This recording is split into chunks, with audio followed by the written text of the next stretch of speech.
And one.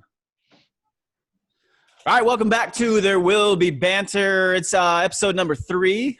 With me, I have the retired CIA paramilitary operations officer, aka he's a spook. It's Ron Moeller. How are you, sir? I'm great. Wonderful. And I also got the world's most okayast Green Beret and podcast host, Nick Guy. Nick, how are you, sir? I'm feeling very safe for the second week in a row. That's good. And then also joining us, we have the left's lovable, gun-toting liberal, Veronica Lopez. How are you, ma'am? Most excellent. Outstanding. And then there's just me. I'm just a dude here to herd cats. All right. But my name is Eric Banazeski. It's long. Spell it. Everyone, actually, you know what? Let's stop. Everyone spell my name. Just kidding. All right, let's get into this. Perogi. That's pretty good for 18 series echoes, apparently, what I'm hearing. You guys are not the most. Hey, what does this Control-Alt-Delete button do? Don't touch that, Ron. Don't touch that. All right. So, look, I wanted to get into this immediately with the quote that I referenced when we were talking prior to this coming on, as I finally get rid of the Twitters. Ron had sent some interesting topics along the week we had off. And apparently there is a lot of interesting chatter regarding just whether or not, I wouldn't call it a coup, maybe Ron would, but it's just, would Trump leave the office if he did not win? Now, there's a tons of stories out to support that theory. Ron sent a few of them. I've seen others. But there's a quote from one of them that I wanted to read. It's very quick. It's just, propaganda is a weapon of warfare abroad, and propaganda is a weapon of tyranny at home. Propaganda works. So, Nick, is this propaganda? It's absolutely propaganda. Listen, I don't want to toot my own horn here, but I wrote a piece back in December about Chinese propaganda and how the American media was just totally willing to lap it up, disseminate it, and make it canon. That's exactly what's going on here. There are zero indicators. It kills me when people talk about, oh, Trump's not going to leave office. That guy's got a billion other things to do that are better than being president of the United States. You're telling me this is a guy has more money than God. He went out of his way. He became president because he thought he could do something. And somebody tells him, hey, by the way, you don't have to be on the clock 24/7 anymore. It's human nature. You'd be like, oh, yeah, by the way, I can go to one of my 14 private islands and sip Mai Tais on a beach somewhere. He doesn't drink. It's absolutely ridiculous. All right, so Nick's not buying it. Veronica, I see a couple of chuckles, a few notes being taken. What do you say to that? There's not going to be a coup. We can't even take over another fucking country right now. Like, we've been at war for 20 fucking years. No, I don't think there's going to be. I don't think there's going to be a coup on either side. I mean, that would I think if anything, this administration and even the Democrats show like nobody can hold a secret worth their fucking life, right? So like, let the amount of planning something like that would take and the amount of effort it would take, it's just. In my eyes, it's not feasible, not with the current administration or even Biden or the Democratic team. So no, I'm not buying it. All right. So before I hit the Ron, there's another quote that follows up where it's essentially saying that the target's the American people, right? So fear amplification and false expectations are the message. Divide and conquer is the ethos. This situation is exacerbated by the lack of critical thinking skills among the younger segment of the population. So whether it's what you just said, feasible or not, it's all about whether it can be believed or not. Right, Ron? Right. Right. Yeah. I mean, and I think we're kind of missing the point here of the coup. It's the shenanigans that the Democrats, primarily because I think they know secretly that they're losing. I mean, I think their internal polling shows that they're losing. The enthusiasm for Trump, I mean, his Michigan rally tonight was, if that's any indicator of the enthusiasm for the Trump reelection is compared to Biden, it's like comparing Major League Baseball in a regular year to a little league team in a regular year. But I think the points are that some of the things in the articles talk about that they've war gamed some of this out already, and you One of know, them did. they will not concede, and they will try to literally stuff the ballot box in the guise of the mailbox with this whole voting by mail stuff. The harvesting of ballots that California used to overturn several elections in 2018, where supposedly a Korean American Republican won, and then suddenly she didn't, because suddenly they discovered all these new ballots that were somehow stuck in the envelope processor at the post office or whatever. So I think the point here is that the Democrats, for whatever reason, and I'm still trying to figure out their psychosis. I mean, ever since Trump, and Melania came down the escalator in 2015 and declared, I mean, they've been like off the reservation rabid. It's beyond, any sort of rational thought. But I think that they realize this is the last, they have to fight here. Otherwise, because now Trump won't have to worry about reelection, and he can do all the things that he talked about. And of course, as we it'll be nice to know if the Republicans can hold the Senate, and if Mitch McConnell can find his balls and actually do what he needs to do, and whether the Republicans can flip the House back. Yeah. Well, so there's another quote in there. Real quick, hold on. I think the biggest, outside of the use of the term coup, but I think one point that gets brought up later on is that we should be prepared for, quote, spontaneous protest and disruptions on or about in several days after the November election, which is kind of what I think could be something that is, it's not really controllable, right? Like if people show up to the polls and there's intimidation like we've seen in elections past, or this spirals out of control and it gets to some of these protests we see going on in Kenosha, Portland, Seattle, Rochester now. That could be something that could be along the lines of what you were saying. Nick, what do you think? Do you foresee anything like that? I mean, honestly, I kind of want to piggyback off of what Ron said, and they're already, I think that the Democratic Party is already preparing for a big loss. You just take a look at the energy. The silent majority isn't really that silent anymore. But going beyond that, when he talks about wargaming, that article that you had sent out, the Democrats have already done a dry run. They're going, even if Trump wins handedly, they're going to say this election was cooked. There's a fraud. They're not going to concede. They've been doing dry runs for different things for the past couple of years. They're doing dry runs of the civil disobedience that we're going to see on and after Election Day over the past couple of weeks. I think they screwed themselves because they blew their load way too early, and now the public opinion of all these protests is fucking shit. But beyond that, going back to my point of doing dry runs, the Democrats tried this with Stacey Abrams in Georgia. Mm-hmm. They tried to play the game of do not concede, say, hell, the election's cooked, this, there's that, there's voter intimidation. Stacey Abrams, as far as I can tell from all the reading I can do, has still not conceded the gubernatorial election for Georgia. And please, if somebody can correct me, please do. But everything I see, she still has not conceded that election. And then they were going to push her with that ridiculous photo opportunity of like the silhouette of Stacey Abrams and the cape and the smoke. I loved it. But that's my point.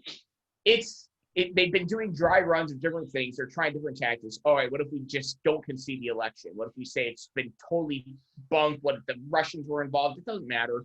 And then, okay, step two is, we can debate whether or not, the civil disobedience is organized or not. I've been on the record on my podcast and saying that it is organized. But let's see what happens if we just create mass pandemonium amongst the streets. And I'm sure Veronica wants to respond. Yeah. Yes. So a couple things, right? The first thing is that the Department of Homeland Security has already come out to say that there is Russian interference and that is a threat, right? Especially propaganda. So that is a legitimate concern, and the intel community kind of like unanimously agrees on that. Two, as for, you know, any sort of rally or protests before or after the election, we saw that when Trump was elected the first time. The Women's March was one of the largest global marches, and it was the largest women's march in the history of that march, right? Well, so like I mean protests like what we see now. So I'm going to get to that, right? Okay, so you gotcha. have the Armed Conflict Location and Event Data Project, the ACLED. It's a registered nonprofit in the US. I'll give you guys I actually have numbers here. Between 24 May and 22 August, according to their numbers, they have recorded over 10,600 demonstrations across the country. And 10,100 of those, so nearly 95% were peaceful.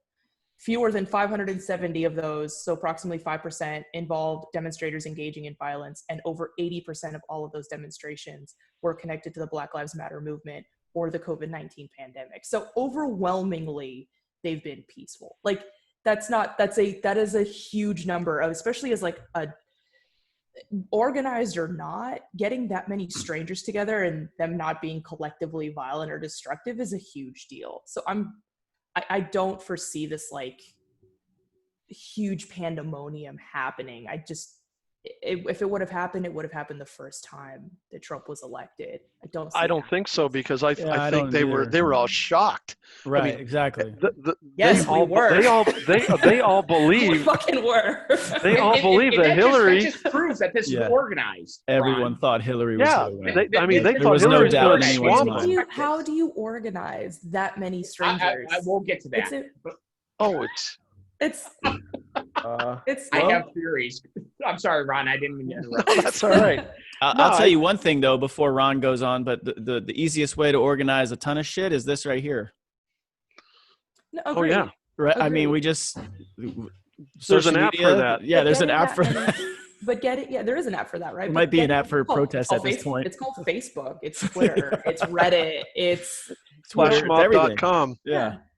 But getting that many strangers, regardless of like political ideology, to all be in lockstep and behave is really, really hard. But that's the difference between organic protests, and right.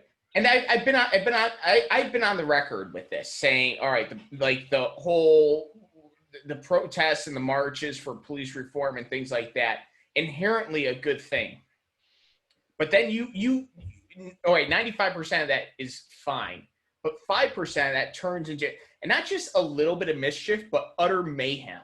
Yeah. And then that's what we see. That's what we've always seen in any sort of fledgling insurgency, a fledgling insurrection, taking advantage of a political talking point, of a cultural movement, and just hijacking that. And I'm actually, I kind of want to hear what the spook has to say. Yeah, Ron, jump in here. This is like pure CIA bullshit. Yeah, well, I mean, gosh. Well, anyways, so Veronica, quick history lesson, since I'm the old geezer with the mustache. With the mustache that you secretly hate, or not so secretly anymore. I never said that, but I did say it about Nick's. She hated mine. Don't put words in my mouth. There you go. I would never think to do that. What's on my mind? Yeah, you do.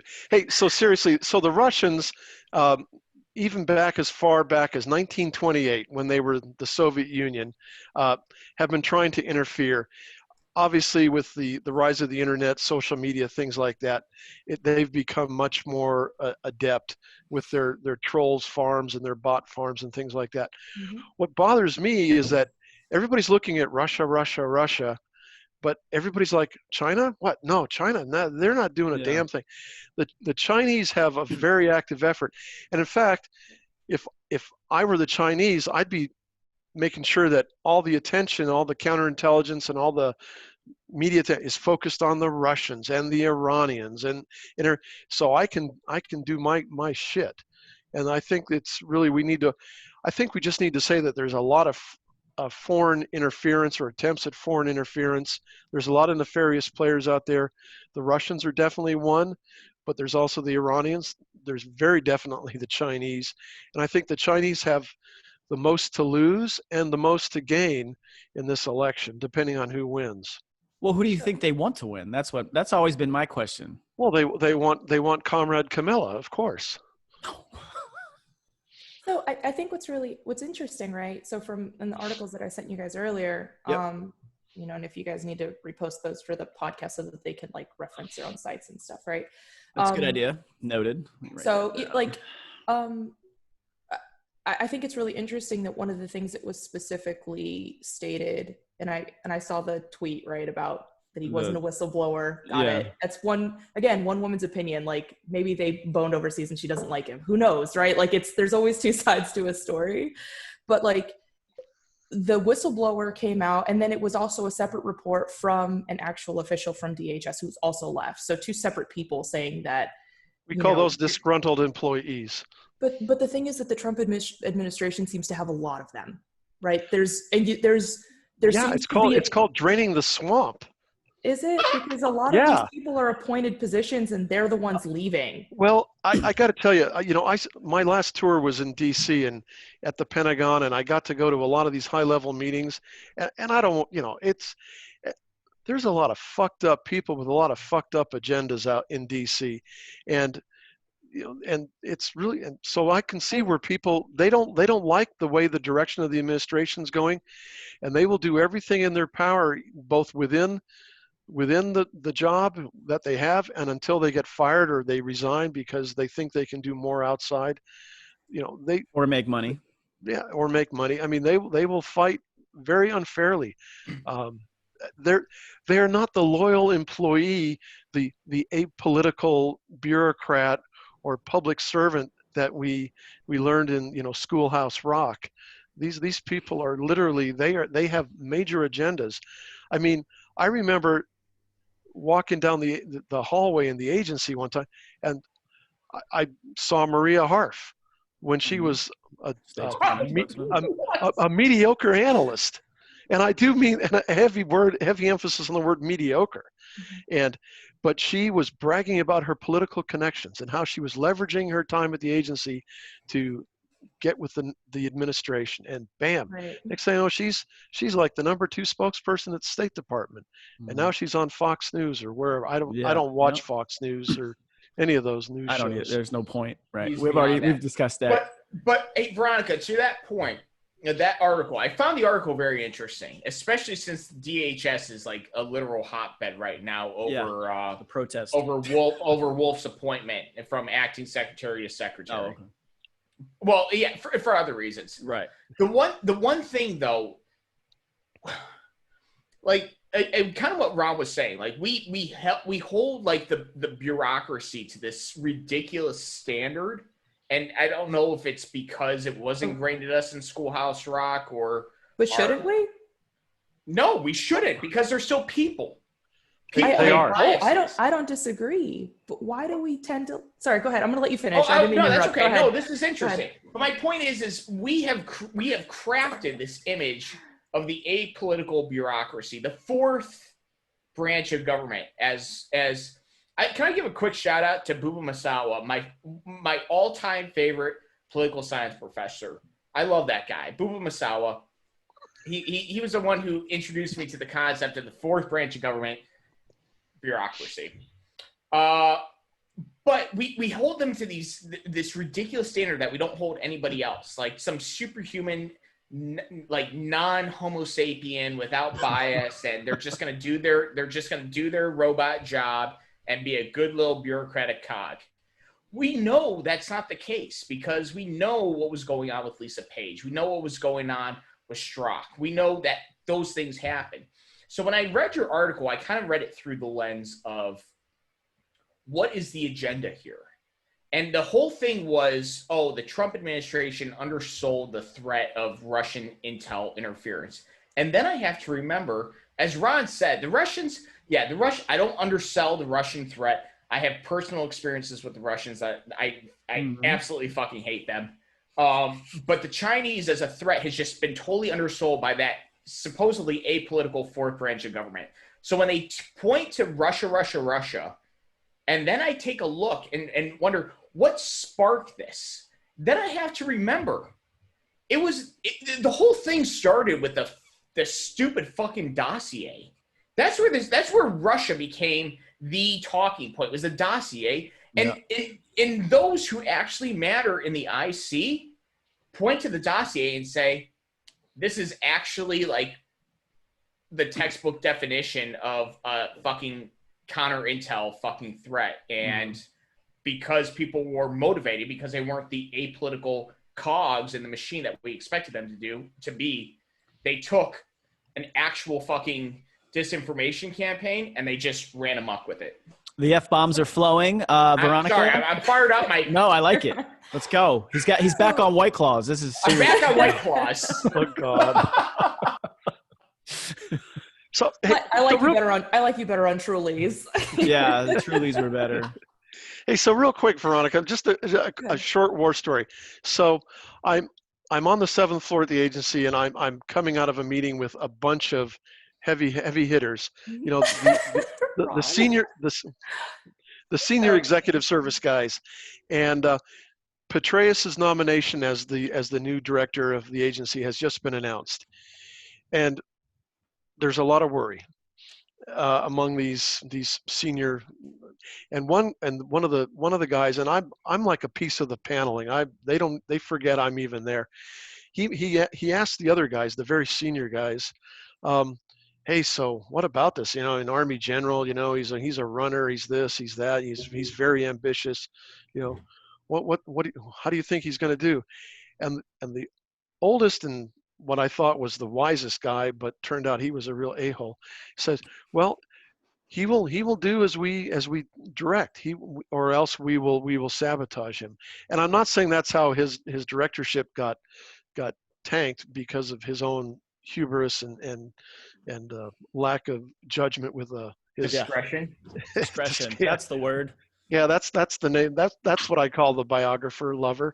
But I mean, it was an important, you know, reality lesson there that, you know, these bureaucrats, these senior bureaucrats, they will feed the director the information they want him to hear, and they will sort of steer the ship from there. And it was very interesting. It just sounds disheartening. It is. Veronica. So I think what's really interesting is that from what both of you are saying, from the left, right? And I'm going to say from the left again. That's okay. I feel like I need to keep reiterating I'm not a Biden supporter, like I'm not a Democrat. I know. But we still love you, Veronica. But I think what's really interesting is that, you know, everything that you guys are saying also fits the narrative of the Trump administration continuing to say the same things over and over to feed his inflated ego, to continue to push his agenda, and all of the complaints that are now coming out of the Department of Homeland Security. Now, I understand that China, Iran, and all of these other countries are also a threat. But from an IT perspective, and what a lot of people don't understand is that cyberspace is the new war. That is the new battleground. Right. Propaganda is the new battleground. It is. And people don't understand how fucking good, like, people think bots and they think beep, boop, I'm a robot. Yeah. Like, they don't fucking understand how AI works and how far along it's already come.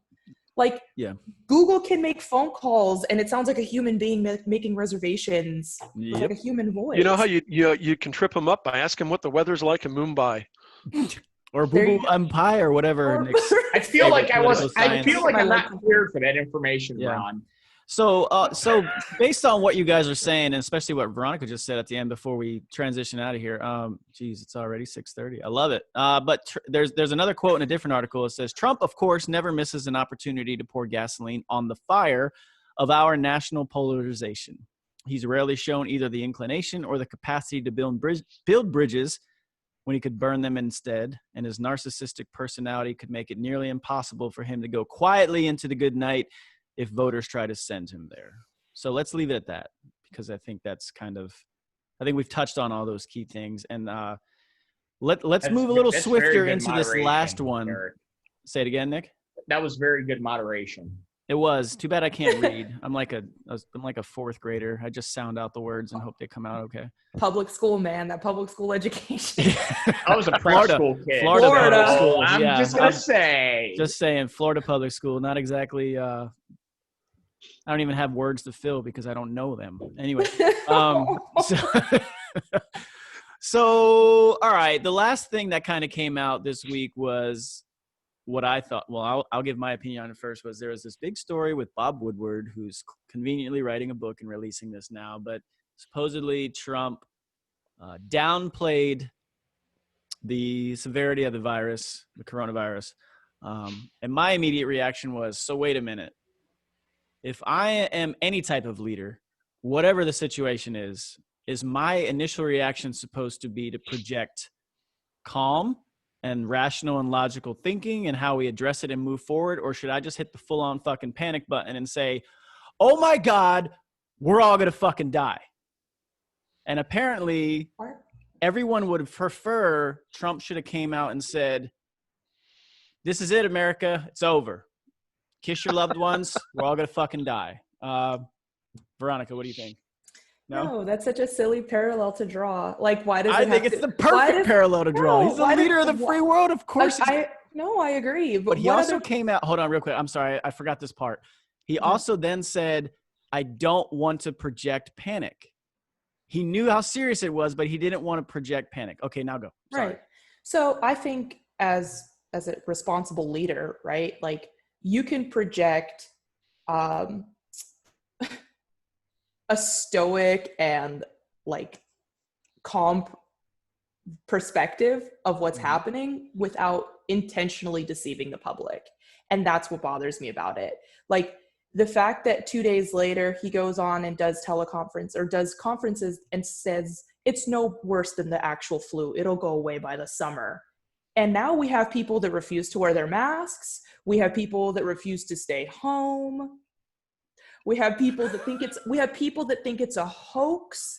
You have the fucking QAnon crowd that's basically convincing people COVID-19 is a cover-up for Tom Hanks to molest children in Australia and drink their adrenochrome or whatever fucking crazy shit it is. Your roommate fill you that one from Australia? All right. Was that the roommate? God, I'll send you the links to all this shit. No. The internet is wild. With the QAnon crowd doesn't count. No, they're huge. But the thing is that they're gaining traction, and that's the fucking. Well, to be honest with you, after I saw a couple clips from Cuties, I think I might be a QAnon guy now. Okay, so first off, I just want to say, like, the Save the Children movement is only trending because of QAnon, and there are a lot of really amazing organizations out there that have been fighting against child trafficking. Project Underground, my favorite. Yeah, there are a lot of amazing. Can I give a quick shout out? Right? Nick worked. Can I give a quick shout out to my organization? You'd go for it. Ghost Orchid Coalition. Yeah, Ghost Orchid Coalition. We're gonna end childhood. Second shout out of the night. Put that up. Second shout out. So no, I personally think, like, could you imagine if Bush had come out after 9/11 and been like, you guys, shit, like it was an accident. We'll make sure all the buildings surrounding this are good. Like if he would have handled it with a lie, right? A lie. Because that's intentionally. Well, I think the difference is what you're saying. Can we 9/11 was visible. Can we also so was 190,000 people dying. So right, is our but they didn't all die at once. They didn't all die at once. All of these people losing their jobs. I have not in school. It's a lot. First off, I just want to say, am I the only one that caught Fauci's statement that Probably. said that that he corroborated that Trump hadn't. All right, well, first off, Fauci, until yesterday, Fauci was the darling of the left. They pointed to him as some beacon of truth and settled science. Yes, unequivocal science. It is beyond the scientific. What's the word I'm looking for? I barely passed science. I don't talk from the scientific. I heard you went to a prep school though, so I don't. Yeah, and I focused my studies on literature and history because I could. But no, yeah. But the scientific. What's the word I'm looking for? Veronica, help me out. I don't know. Science. Empirical. No. No. When you ask a question and you test it, the hypothesis. That is No, the it's a hypothesis. scientific, whatever it is. Whatever it is. scientific The method? scientific process. Method. The scientific Maybe it is the method. scientific process. Anyways, Hypothesis, conclusion, all that shit. they in between. touted him as the Oh, I know. end-all, be-all authority. And then he comes out and says, He's literally, actually older than Biden, I think. But anyway, go ahead. he looks great because He does, because he runs. He a runs. runner. Biden's down in his basement, just hanging out like a neckbeard. Anyways, Fauci was literally the golden goose of the left until yesterday, and then he corroborates and says literally everything that Trump said publicly was what he was saying privately. Like, it wasn't like he undersold it. He was listening to us. This was his takeaway, as is his right to be, commander in chief. And then tonight, I don't know if you caught it. I know Ron doesn't watch Fox News. Veronica doesn't watch Fox News. I don't really watch cable news because I don't have cable, but I did catch a clip on Twitter of Biden's spokesperson being interviewed by Brett Baer. Oh yeah, that was great. Yeah, and he asked a very simple question: what would Biden have done differently? And it turned into this absolute goat rope of a circular logic. Oh my goodness. Well, he didn't actually want the travel ban versus he wasn't against it. He tried to get Brett Baer into some logical fallacy. It was a fucking disaster. So my point is you have the alternative. And even his own camp can't say what he would have done differently. So it's very easy to armchair quarterback Trump's actions. It's very easy. The media armchair quarterbacks every single decision he makes. Mm-hmm. Oh, we saw that today. But we saw that today. So, we do that with every single president. We do that with every president. Well, but in this time, Veronica, they're not asking questions. They're debating. They're challenging the president. They call him a liar. And why should we trust you? You're always lying to the American public. That's not asking a question. That's engaging in a low-level insurgent political debate, pretending you're the media. I mean, Jonathan Karl in today's thing, called him a liar. He did call him a liar. He said, "Why do you lie to the American people?" Yeah, and Phil Rucker from the Washington Post. So I go. But it wasn't the truth, so therefore Fauci said it was. A lie. So who do we believe? Woodward? And hey, I interviewed Bill Casey, but for that book. But Bill Casey was in he was in a coma and semi-conscious or whatever. So yeah, I think Woodward is still trying to relive his glory years. He sat on this information, by the way, for 8 months. With the Woodward quote. Okay, this is his second book during the Trump administration. First off, second. No, but the quote is actual audio. He didn't blow the whistle. Well, so he waited until he had a publisher. There is an audio recording of Trump saying these things. It's not just like a direct quote that was like written down. Like there's audio. So that's in the link that I sent you guys. Like it's Trump actually saying it. No, I heard it, but that's why I prefaced everything. That's why I prefaced everything with him saying, go ahead. And the thing about Fauci being like the golden goose of the left, like he's been an advisor to like the last 6 presidents. 4 of those have been Republican. So but within the last couple months, people were creating petitions for Brad Pitt to fucking play Fauci in some biopic. I mean, but that's not. Yeah. The right side talks about all the shit that they want. Brad Pitt. It's every side. Who's going to play Donald Trump is what I want to know. Who's going to play Trump? Donald Trump is going to play Donald Trump. Nobody can be the. Honestly, all right, look, we can go around. Yeah. All right. So he can have 2. Home Alone 2. He was in Home Alone 2. Yeah, that's right. He was. WWE. WWE, yes. Look, all right, we've talked about this already. Donald Trump was adored by everyone until he put a fucking R next to his name. But anyway, let's not do this. Let's move on. Let's wrap this up. I know I'm going to kind of end on a little bit of a somber note. I threw out a little one of those fire and forget tweets, and it took a lot of traction today, and I'm kind of surprised in a good way because I've been retweeting everyone's personal stories. But tomorrow is 9/11. It happened 19 years ago tomorrow. It's the entire reason I dropped out of college and gave up a terrible college baseball career because I wasn't going anywhere and joined the Army. So my story real quick was I was in New York City at the Towers September 7th through the 9th. in a different life. Nick knows about it. Ron knows about it now. I was doing some recording. And then, you know, I was up all night on the 10th. I was listening to Howard Stern, and I thought he was taking a skit and going way too far, because I remember him saying a tower was hit by a plane. I was like, all right, that's whatever. But they kept talking about it. And so I decided to go out and turn on the TV. And as I did that, I saw the second plane hit. I felt like I was hallucinating because I'd been up all night. But that's kind of what 9/11 was for me. And as I said, the rest is kind of history for myself. I immediately dropped out of college within a week and a half or 2 weeks after that. Shortly after that, I was in the Army. I've been ever since. So, Nick, where were you on 9/11? What do you remember? I was in art class in 6th grade. 6th grade. Awesome. 6th grade. Yeah, I know. Feeling dated. And I'm 30 now, too, to put that in perspective. So you guys are right. But I was in 6th grade art class when our principal came in and told us that there had been a terrible, terrible accident in New York. We spent the rest of the day glued to the televisions.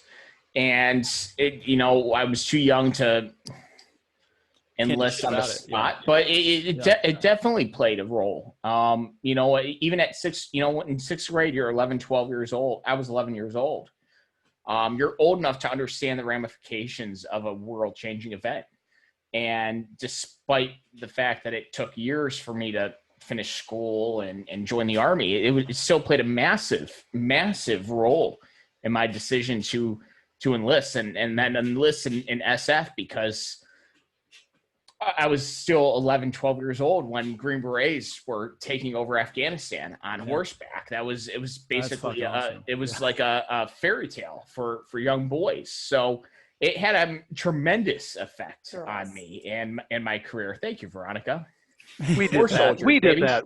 Oh, yeah. Well, okay, hold on, Ron. I've heard the stories. I've heard the stories from those ODAs, and they're like, yeah, we landed on this rooftop from some like on a Chinook, and all of a sudden some shady dude came out of the brush, and he goes, "Hi, I'm your CIA contact," and they're like, "Oh no!" So true story. So true story. So triple nickel lands at Bagram. Chris Haas, Major Chris Haas, is the ODA commander, and we greet him with a cup of Starbucks. Hey, what took you so long? So yeah, so. All right, Ron, real quick. Chris about that. Yeah, I'll have Ron take us out because I've heard his 9/11 story. It's actually pretty fucking awesome. But real quick, well, not real quick, as long as Veronica needs. What was yours? Where were you? About the same age as Nick? I was about the same age as Nick. I'm a little older. Yeah, I was in school, and I'm originally from California, and they sent us home early because they didn't know what else was going to happen, right? If anything else would be attacked. So I remember going home and just watching the 24-hour news cycle with my parents, and like intermittently watching my parents like go from disbelief to shock to grief, and like, listening to the different stories that were being told on the news, and like whose families, and like, hey, so and so is missing, and like just the nonstop footage for like pretty much the entire week. And that was a defining moment in my life. And when I was in AIT, I ended up joining the military when I was 20. And when I was in AIT, I remember that's when Osama bin Laden was caught. So, oh, cool. I remember. We'll talk about that next time. But how was that real quick for your parents, knowing that they were first generation, or your first generation? They're from Mexico.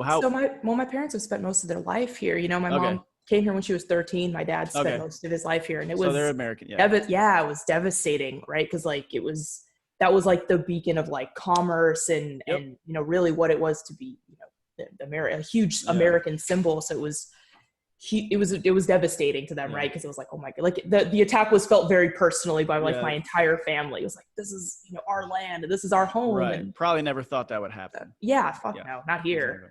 All right, Ron, wrap it up. Bring us home. Tell us that Cold War story and how it's shifted literally. There I was. So no shit. There he was.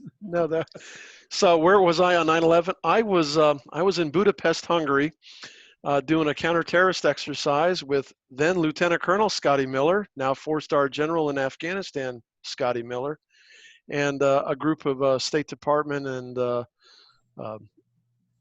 U.S. military and agency guys and we were going to do an exercise with the Hungarians. And we were basing out of the embassy that day, just squaring away the country team on what was going to happen. We all went out to lunch, a bunch of us.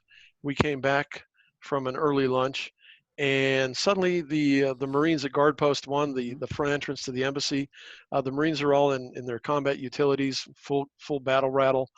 The Hungarians had placed some armored vehicles, armored cars, old Russian, what are they, BTRs, BRDMs, whatever they are, and around the embassy and the avenues of approach.